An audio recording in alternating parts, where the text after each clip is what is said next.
So next up, we're gonna have Asher Siddiqui from Asilica give a talk about, a very sensitive topic, what LPs don't understand about GPs and vice versa. And then Ryan's gonna be interviewing. So everybody give a big round of applause to Asher. All right. Thank you. Asher, why don't we start with the investment thesis first? My investment thesis. Okay. Maybe context would be better because I think without context, as we heard earlier on the AI side, without context, we have problems. So I used to be a GP, and I used to be a VC. So I've done maybe like 100 pre-seed, seed stage investments, and then I realized after 10 years of doing that, 12 years, that I wasn't that good. So then I switched to becoming an LP. So 12 years ago, thankfully, I also was investing in funds. And then recently I was doing like a sort of a comparison of my performance in my direct portfolio and my indirect portfolio, my funds portfolio. And I found out that on the direct side, I was okay, not very good. But on the LP side, I was really, really good. And so that's kind of like what led to me developing my thesis. And my thesis is to find people that are smarter than me, and help them build institutional firms that can then repeat uh, that process and repeat that, the process of investing in like the next sort of iconic founders that are going to build a lot of value. Don't know if that made sense, but Yeah. And how long have you been in LP for now? So 12 years ago, accidentally, I helped to incubate a firm 12 years ago in the Middle East. So I used to live in Dubai, and so I helped to incubate a firm there. And since then, I kind of found that I enjoyed spending time with investors, as much, if not sometimes more than spending time with founders. Because if you think about it, investors at early stage at the beginning are kind of like entrepreneurs, they're kind of like startup entrepreneurs. They don't have it together. And so it's kind of cool, but the impact is like 10x. When you work with founders who are smart and technical founders, I mean, the last time I did any coding was like, I don't know, 30 years ago. So I don't feel like I can help them. I don't really understand, a lot of things about their world. But with the GP world, I understand things, a lot better. So I feel like I'm able to be more helpful. So 12 years ago, sorry, that was a very long-winded answer. So yeah, LPGP, 12 years. Amazing. And what do you think GPs get wrong when they're raising their funds? A lot.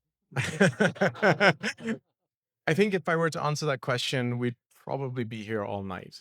Um, uh, but what I will, so maybe I'll pick on the one thing that was sort of like the bee in my bonnet, which I had when I met Fadi, and then he suggested that we do this. Um, was one of the things that really frustrates me about GPs is they go out there and they raise a fund, and then they go and talk to LPs, and they forget what they're selling, and they forget who they're selling to, and they generally tend to lack empathy with they forget to put themselves in the shoes of the LP. But what they're really selling is, so they're raising a fund, but they're not selling the fund, and I think that is quite important, like a distinction. So they're selling the firm, and what is the firm? It's the GPs. So they're selling themselves. So what they really need to be doing is sell themselves, and if they sell them well, then they'll raise the fund. And the problem is, and the way that they don't think, I feel the way they don't think about things. And by the way, it's funny, I say this, sitting on my pedestal.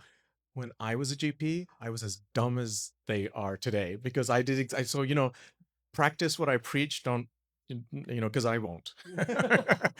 um, yeah. So I guess the point is, like, if you think about an emerging manager, and this is specifically around emerging managers.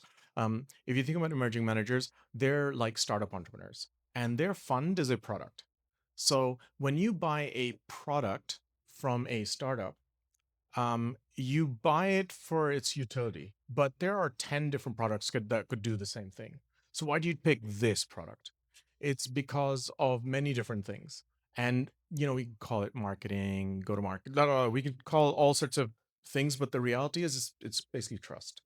So when a customer buys your product, it's because they trust your brand, your company, more than this other product that has maybe more features, but they don't trust that brand, or they didn't do a good job building trust with that customer. And those people may be better at selling to others. So the point that I'm making is it's about trust building. So with a VC firm, it's the same thing. You are a firm, you're a company, and you have a product. So what you need to do is focus on building trust with the firm, not the fund. So what people do is we spend a lot of time talking about AI, or I don't know, blockchain or whatever, vomit-inducing thesis you can think of. But whatever it is, that's what we focus on, as opposed to, you know, what is my unique insight? Why am I doing what I'm doing? Why am I giving up, like, maybe job security, a fat paycheck, to basically abuse myself for the next 1 or 2 decades, uh, you know, for peanuts? Why would I do that? And so, like, explaining that and sort of using that to build trust is sort of kind of important. And it's a missing link. That's one thing, and I can keep going, but you can stop me if you want. But like, the other thing is, like, so when you're selling the product, what is the first thing that you do? You don't sell the product. You've got, like, say 20 features of your product. What you're selling. Well, first, what you do is you listen. So, like, when I was fundraising, actually, I'm still fundraising.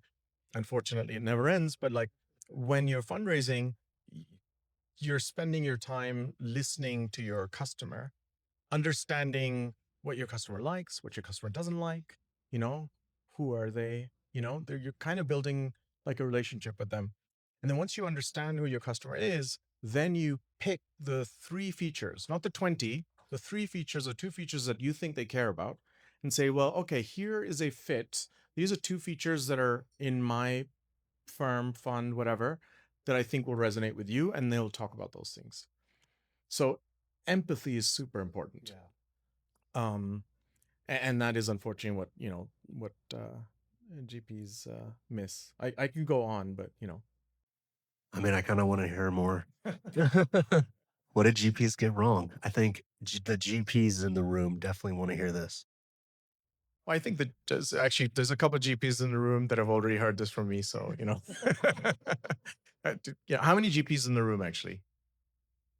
1, 2, 3, 4. Okay, so I think I've got 90% coverage of the GPs in the room, because actually, the GPs in the room, most of them are actually people I know and they're friends. So, So let's go to what you look for in GPs that you're backing. so yeah, this is what I think surprised me, and also surprises a lot of GPs when I sort of talk to them. So I'm not looking for pedigree. I'm not looking for uh, well, pedigree, track record, all of these things are important and they matter. What I tend to spend most of my time with them initially is trying to understand, why are they doing what they're doing to themselves? Why are they doing this? What is their intrinsic motivation to be doing this? And then what I think about is, like, if once I understand what their intrinsic motivations are, then I am able to see if there is enough links to the world of venture that then gives me enough data points to tell me, okay, they are more likely missionaries and they're going to be able to stick to this. That's one. And B, they'll be successful. And that's really hard, because initially what you're looking at is, okay, why are they doing this? Are they mercenaries or missionaries? So so many people in venture right now, they're in venture because it's cool, it's sexy.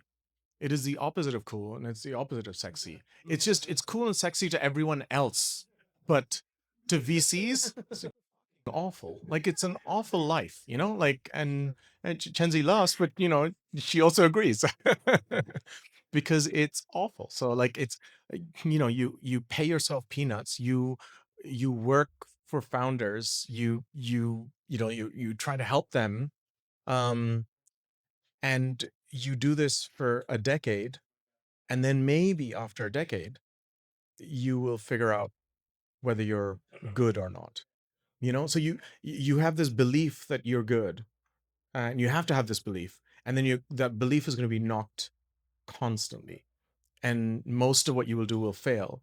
But also you should be okay with that, because it doesn't matter, because it doesn't is like a small percentage of your portfolio is all that you need to get right every 3 to 5 years, and the fruits of those 3 to 5 years again won't come for 10 years. So it's hard. So what I'm looking for is intrinsic motivation, and then I'm looking for unique insight. So what do I mean by unique insight? So I used to invest in like generalist investors. I used to invest in sector focused investors. Now I don't do any of that. I don't invest in generalists. I don't invest in unique in sectors. What I invest in is people who have some unique insight, some thing that they see that most people, not all, but most people in their industry don't see. And now what I need to figure out is to validate whether that will lead to successful outcomes, outlier outcomes. So does that make sense what I'm saying? Like, some unique opportunity, some market dislocation. Because if it's obvious to everybody, then there's no outlier outcomes. People will make money, but honestly, then people like me can make money too. What I need is people to invest in things and see things that are not obvious. But the problem with that is that because it's not obvious, they have to do a lot of education in convincing LPs, investors, about this opportunity. So that's kind of like what I'm looking for, those two things broadly. Yeah, I've heard a lot of people talk negatively about the generalist VC. Can you talk about maybe why they're not successful? So I mean, it's not like they're not successful. So first of all, I want to say I am not investing in generalist investors today. I have done, not because they're bad. Actually, a lot of generalist investors are probably actually there's more generalist investors on the Midas list if you want to look at vanity metrics than sector. So the reality is, like it's not like you're doing a bad thing if you're getting into generalist investors. So the thing is, it's like you have to think about, so context is important.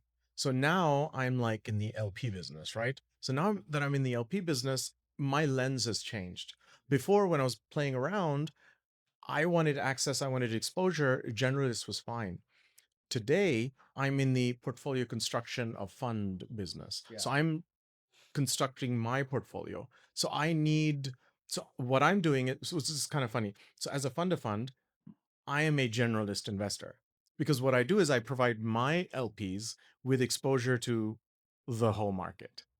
So of course, for me, generalist investors are not what I need.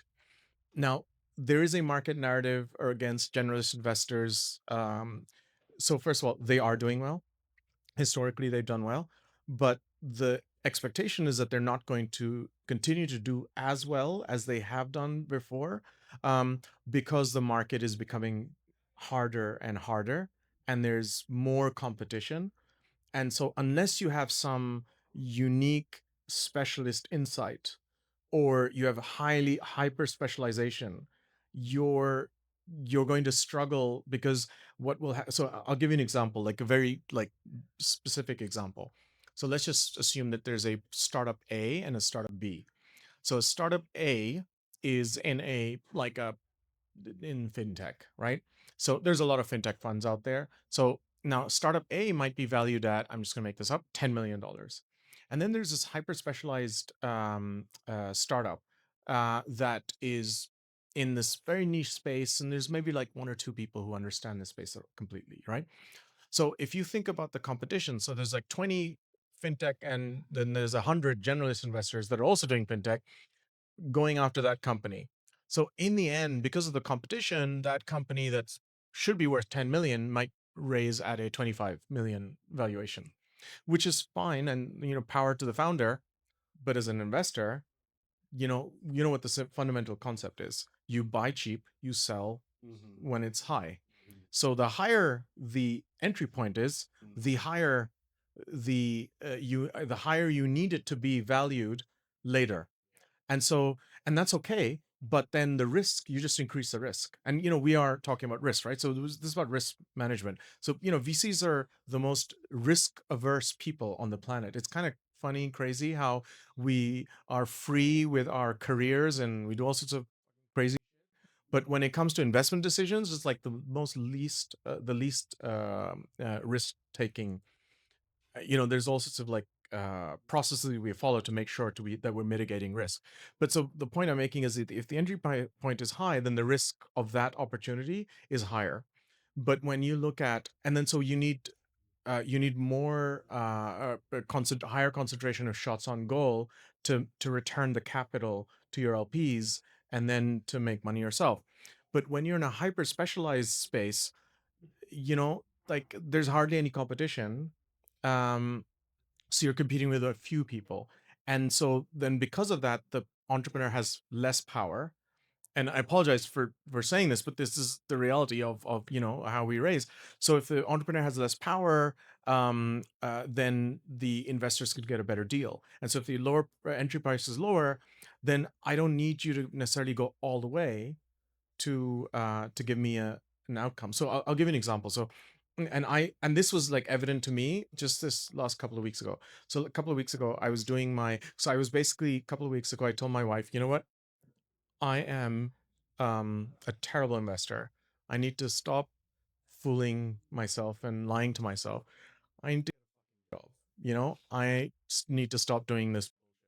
So she was like, fine, but are you sure you're a bad investor? Have you done the math? And I was like, well, I mean, not really, but like, okay, fine, I'll do it. So prove to you that I'm, you know? So I did the math and I looked at my Q2 financials of all my funds and all the startups. And what was interesting was I had a 30x outcome in one fund in a deal that I had actually done. And then I had another like 16x outcome somewhere else. And that was it. Like there was a couple of deals here and there, like they were ranging between like 15 to 30x. I'd written big checks in those, so thank God I'd written big checks in those ones. But there was just a few outlier outcomes, which led me to like have a like a portfolio that's like, so I've done 100 investments. I think I said to you, my 100 investments are like above 4x now. Like if you met me 3 weeks ago, I was not as confident as I am today.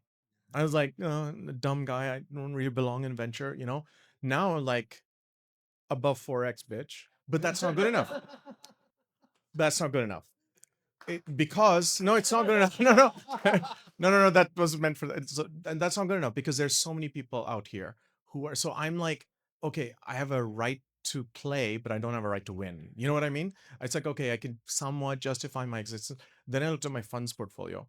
My funds portfolio is above 5x. And then I compared. I was like, oh, now I think that's like top decile. That's like, wow. And I was like, really? I can't believe this. I can't believe this is mine. And I start checking with my friends. I started, can you check my math? Can you check the numbers? I think there's a mistake somewhere. Actually, there was a few mistakes. So it was actually initially 7x and then went down to 5x. So like, or 5.5x. So there was a mistake. But anyway, point is, I was like, wow, I'm really good at this. I don't know where I started, but like, where was I? I was going. I was telling you how bad I was at this, right? Yeah. So, what I was saying was like, there's only a few outlier outcomes that I needed that made it work. And when I look at the deals that I did, those deals. Oh yeah. So what I was saying was, so I've invested in a couple of companies that became unicorns. That didn't move the needle for me. I have a lot of like I put them on my logos. I put their logos on my pitch deck because like, oh, I'm smart enough to get into these companies. No money comes out of those, Where did the money come from? Some random companies you never heard of that get to like 500-600 million dollars because entry price matters, ownership matters. Does that make sense? So like I had high exposure on a company at a very low entry price, which only had to get to 500 million to change my life. It took me 12 years to get there, but so that's why sorry, that was a very long-winded way to say that's why people are down on generalists. But having said that, one thing I've learned is, with venture, the problem with venture is that the rules of physics don't apply. Yeah. So the wrong time, the wrong place, the wrong everything, it doesn't matter, because if you are the right person at this point in time and you have this unique insight today, it might be the worst time for you, it might be the worst time for your industry, but if you have that unique insight and you're right, the world, it doesn't matter, because does that make sense? So the problem is I always have to be open and questioning my biases, because I have to be thinking every time I meet a founder or investor, sorry, a VC, I mean, I have to be thinking, could they be right? I don't want to miss out, like they could be right. And the complexity is, could they be right? And can they repeat this? Because with a founder, the risk is very concentrated. You're a founder, you have one trick, you have one, shot on goal. That's what, and so if you fail and you're, like zero. With VCs, we have a slightly, better risk management, 20, 30 bets maybe. And so we can afford to lose a lot more. But at the same time, same laws apply, right? So And what about location? Where are your GPs located? um everywhere. So that's another thing that was kind of interesting to me, and not just to me. I've been talking to a couple of other LPs and fund of funds, and it's kind of interesting when I look at my portfolio, my outlier returns, and this is a little bit unfair as well because I started in the Middle East. So my portfolio that's oldest is Middle East, and the portfolio that's in the Bay Area is newer. Um, but what's interesting is that when I look at my portfolio, the biggest returns I have are from my Middle Eastern funds, which is interesting. And I was talking to another fund of fund, and they have like all these like cool, Bay Area, New York, like, baller people spinning out of, baller firms and whatever. But their outlier performance is coming from a fund in Africa, so it's like opportunity is distributed, so it is really, really tough. So I'm really open, but where am I today? So to answer your question, I have a portfolio of 15 funds. I've one in India, which I co-founded. I've one in Pakistan that I co-founded. I've one in the Middle East, or two in the Middle East that I've co-founded. Um, and then I have an African fund and another fund that focus on Latam Africa. And the rest of them, Bay Area. Um, because I invest in specialized, hyper specialized funds, um, the Bay Area makes a lot of sense for me. But not the only place. I'm spending my time in the US. How much of the fund strategy is to really understand what the funds are investing in, the data rights?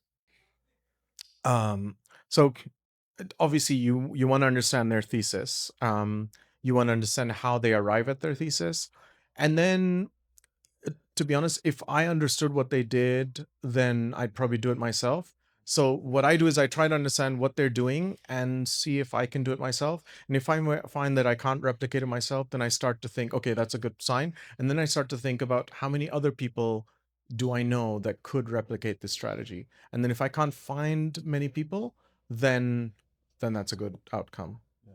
Did I answer your question, or sorry, I felt like you wanted to go.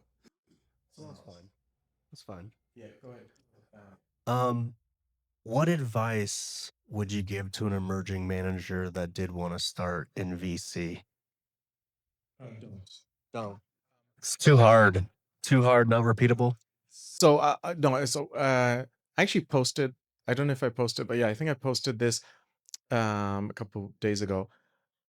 My advice to people who want to start venture is on a risk adjusted basis, you're better off doing the boring thing, which is to join a late growth stage startup and and watching you and focus on doing your job and just watch your stock options passively grow, because that's base. So if I think about like most of the VC friends I have, they're poor.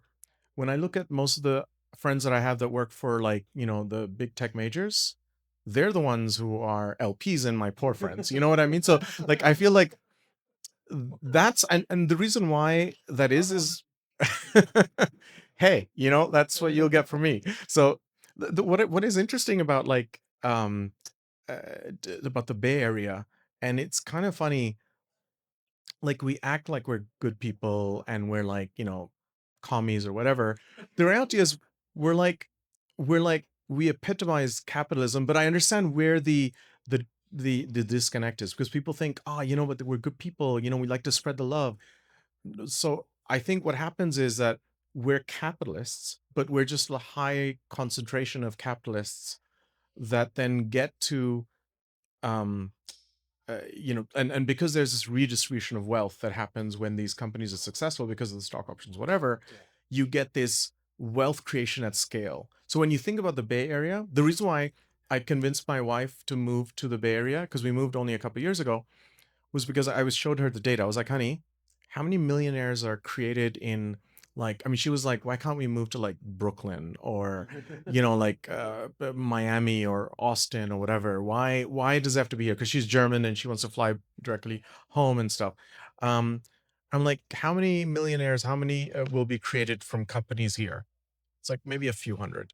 But even during the quote unquote exodus from the Bay Area, tens of thousands of millionaires were minted, you know? Like 100,000 millionaires have been minted in the last couple of years, where apparently there's a quote unquote exodus from the Bay Area. So the thing is, there's wealth creation scale here. So if you wanted to get into venture, I would say go and create your wealth in one of these companies. And then when you have enough money to, then maybe you can, play in venture. That's kind of like what I say to younger people. But of course, there are people who are like further along in their careers. Um, I mean, I have to say, like, I say this, but at the same time, there's a couple of people that I've mentored when they were like, they're in their 20s. And I'm mentoring them, and I'm like, you don't belong in a corporate. You will never survive in a corporate. In fact, you'll be incompetent in a corporate. You need to be a VC, because there are people who are they're misfits. They're like we're all misfits and we're all dysfunctional here. I feel like, imagine when you're a dysfunctional, you're like so dysfunctional, you're like, cubed. Yeah, you belong in venture because anyway, so yeah, yeah. As an LP, are you making the same dollar investment in each of these funds, or are you weighted in some kind of way? As a direct and as a LP. So I'm not doing directs anymore. I don't feel like it's my job to do directs anymore. So I'm going all in on the fund side, on the LP portfolio. But then I am going to be doing directs maybe in a couple of years. So people talk about, like, fund of funds. It's tough business. How do fund of funds make money? So most fund of funds, how they make money is that they invest in a bunch of funds. And by the way, the returns are pretty good. Like for fund of funds, if you know what you're doing, the returns can be really great. Um, but the problem is that it takes 15 years for you to see, like, so you tell your wife, honey, my portfolio is 5x or whatever, right? And she's like, really? Because I don't see it, um, so so the problem is, for her to be able to see it, I need to do directs. But so why am I doing fund of funds? Because what I'm doing is I'm saying, okay, here's 15 smart people that are smarter than me in a specific areas that I know nothing about, or I would not be able to compete. They will invest in hundreds of companies. Those hundreds of companies, most of these will fail. But the ones that will bubble up to the surface and will be sort of like de-risked, probably around Series B, C, these companies would have de-risked. And so these are great companies to invest dollars into because they're expensive, but they're less likely to go to zero. And the question from here is, are they going to be a 2x, 3x, 5x outcome if you're lucky? But the time horizon is like 5 years. So instead of waiting 15 years, so the what I do is like, it's like a hedge strategy. It's like 15 years, abuse from wife, 5 years to release the valve every couple of years. Yeah. So, and then what I'm doing is that the funds are the ones that are curating the deal flow. So they're, so I'm basically saying, okay, this is how big my net is, and I choose what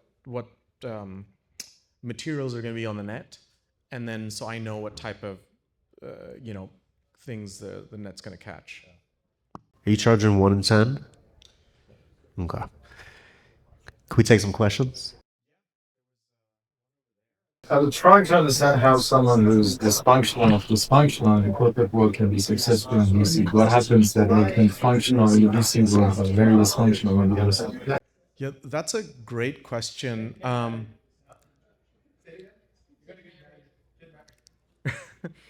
it's a great question. And now I'm going to tell you, like my career, which is kind of weird because it's going to be the opposite of what I just told you.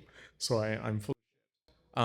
So the first 8 years of my career, I was a digital nomad. I lived in Europe, in East Coast, Midwest, West Coast, and then I ended up in like the Middle East. So I was like all over the place. So I was 8 years entrepreneur. From university, from the moment I graduated, I was like, I'm going to work for myself. And I was a software engineer. I built my own products. I was like doing anywhere between 80 to 180K in ARR between the 5 products, which basically meant, imagine like 20-something-year-old kid making a ton of money, one-man show. So I did whatever I wanted to. And then I met this girl in Dubai, and I was like, okay, I need to like see if I can pursue this. And the reason why, by the way, I was a digital nomad, maybe I shouldn't say this, but but I've started. So the reason I was a digital nomad is because I didn't know how to break up with anybody. So I would just say, well, you know what, maybe I'll just leave the city. And it's awful. I think of myself, and I hope my daughter never meets anyone like me. So my daughter believes that all men are like assholes, and I'm like, yes, all men are douches. Anyway, so until I met my wife, and I was like, okay, now I don't want to move. And so I got a job in a telecom operator, in one of the largest telecom operators in the world, in the M&A department. And this is crazy. Like 3.5 years later, I was the youngest vice president in the company of 50,000 employees. And 4 years later, I was global head of M&A, and I led like $15 billion of M&A transactions. I learned that I was right to be an entrepreneur. I hated corporate life, the politics, the mindless. But I was successful in a corporate environment, which is like crazy, right? But then I thought about it. I was like, okay, and sorry, I think while I talk. So I'm sorry, apologies. I didn't know what the answer was going to be, and I just realized the answer is the reason why I was successful in a corporate world was because I joined almost like a startup within. It was a new department and an independent unit within a corporate. So yeah, so if you're a misfit, don't join a corporate because that's death. But a Series B stage startup is not a corporate yet. Sorry, did I answer your question? What was your question? I'm sorry. And dysfunctional, they have a hard time to fit the corporate environment, and they can be more fruitful in the VC world. But one thing I will say is like I'm still in touch with like both the chairmans that I was under, and I asked them how, because I'm also like I'm not Arab, I'm like I'm like whatever, I'm not. But I talked to both of them, and I was like, how is it that you allowed me to you gave the first chairman gave me the opportunity and gave me the and then the second chairman like gave me a lot more opportunity. I was like, why me? And their response to me was like, listen, kid, look, I mean, if you didn't perform, we'd fire you. And it worked. So, that was it. So, but what they did say to me, like, after the jokes and stuff, what they said was, you always gave us, like, opened up your brain and you told us what you were going to do. So when we asked you a question, we got a straight answer. When people play politics, you just did your. So they were like, we saw that. Now I was lucky that I saw that I was exposed to these big people, and then they saw this opportunity, and then they gave me. So there's a lot of luck. I mean, to be honest, like in venture, there's a lot of luck. There's luck everywhere. So, but also just being focused on just doing what you know. And I never played politics. When people used to try to take me in corporates, I'd be like, here you go. Can I put it on a silver platter? And do you want to? Because what would happen is they would come to me and take my M&A deals because they thought they were sexy. But M&A deals are also awful. And by the way, the reason why I became head of M&A was not because I got the easy deals. It was because I got deals. Deals, typically are poop. So, like if there's enough like pressure, then diamonds will be found. So like that's kind of what I did. So sorry, yeah. Can I answer that question? Go ahead. Yeah. See, I find you very sincere, honest, empathetic, and you have humor as well, self-deprecating. And that builds the first point that you mentioned, trust. And that's the reason, that's an important ingredient to be successful. Yeah. Does it answer your question? Yeah. Trust. That's a good point. Yeah. Thank you. That sometimes, other people can. Yes. Thank you. Thank you. I appreciate it. I'll send you some carry.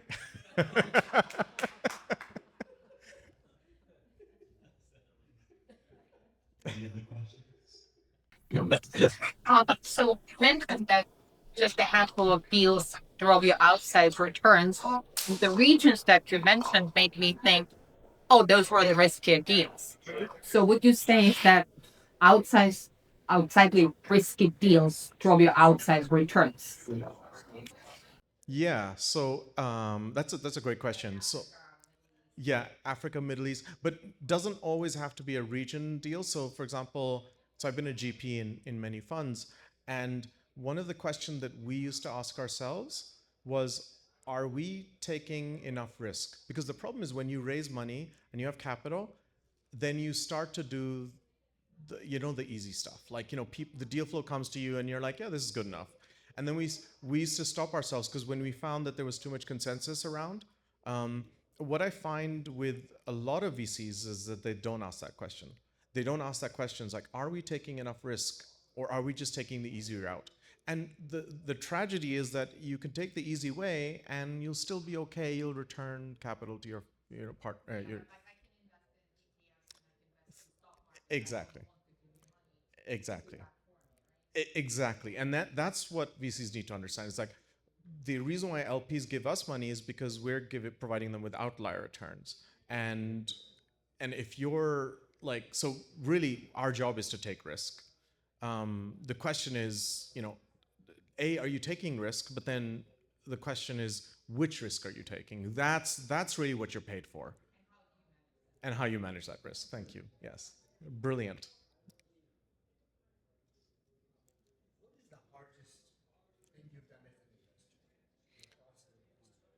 The hardest thing that I've done as an investor, hard in what way?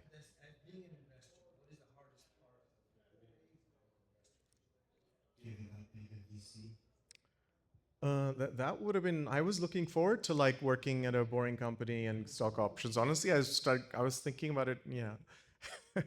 The hardest thing. I mean, there are many hard things. The hardest thing as a GP is to say no to an LP, because you know that they don't know what they're doing and they're gonna hate your guts in 10 years. But right now, they don't know what they're doing. So that was probably the hardest thing. So I had an anchor LP that I got in 2019, and then for a fund of funds, and then the pandemic happened, and then I canceled it. And that was really hard because my anchor LP was an institution and they had to go to committee to get approval. And what I did to them was terrible. It was terrible because what I did to them, and I knew what I was doing to them, because they had taken their reputation to go to, and the CEO has fought my case, and he was a friend of mine, and he did speak to me for a year and a half. So it was an impact. It impacted our personal relationship. But 18 months later, he forgave me because he understood that I could have taken his money and I probably would have done okay, but I did it out because I was worried that I wouldn't be able to return the money. And because of that, I didn't feel confident in taking their anchor commitment. So I basically decided to, that was hard. And it was hard because we were during the pandemic and my wife was like, what the fuck are you doing? Like, like we're in the middle of, like, we're in lockdown and you're returning people's money. Like, but yeah, so, and that's important because integrity matters. And so, I mean, what I mean is like, it's still hard. Even if you have integrity, dude, like, in the middle of a pandemic, you work for yourself and there's no income coming in. Well, there is if you draw the fees and you return the tap, you switch off the tap yourself. That is hard, and justifying it to your wife, which is even harder. Can you say more about unique insight? What are the parameters? Maybe an example. Yeah, so that is the hardest thing. To like, I will try to give you some stories, but it's really hard because it's like you don't know. You don't know what the unique insight is because if you had it, it's not unique, right? Or maybe if you have it and no one else has it, maybe you should do it because like, and that is something I struggle with. So, okay, so how do I start the process? So, like, I met these two over here, and when I met them, I didn't want to hear their thesis. I wanted to hear what their life was like. What did they do? And tell me their life story. And when they told me their life story, and then they told me, all sorts of stuff that had happened to them. And then when they told me, and then after I understand your story, I'm like, okay, now tell me what is it you're doing and what's your thesis like? It just clicks. And if it clicks, then I'm like, oh, it makes sense. That's unique insight. You're kind of staying within your wheelhouse. You're not sort of going, and that is something that fund managers don't do enough, which is telling their story so that when you share your story, then for you, it is because the problem is that you think, well, it's kind of obvious, isn't it? Well, it's obvious to you because you live that life. And there's two of you, so that compounds the complexity. And if there's three, that compounds it further. So now you put all of that together, that's unique insight. So it should make sense, but it should also be something that is not a common story, right? Truly unique, and yeah, so truly unique insight, or a unique space within, yeah. And sorry, the last thing is right to win. So once you have that unique insight, it's like, what makes you the one who's going to win every single time? All right, please give Asher a round of applause.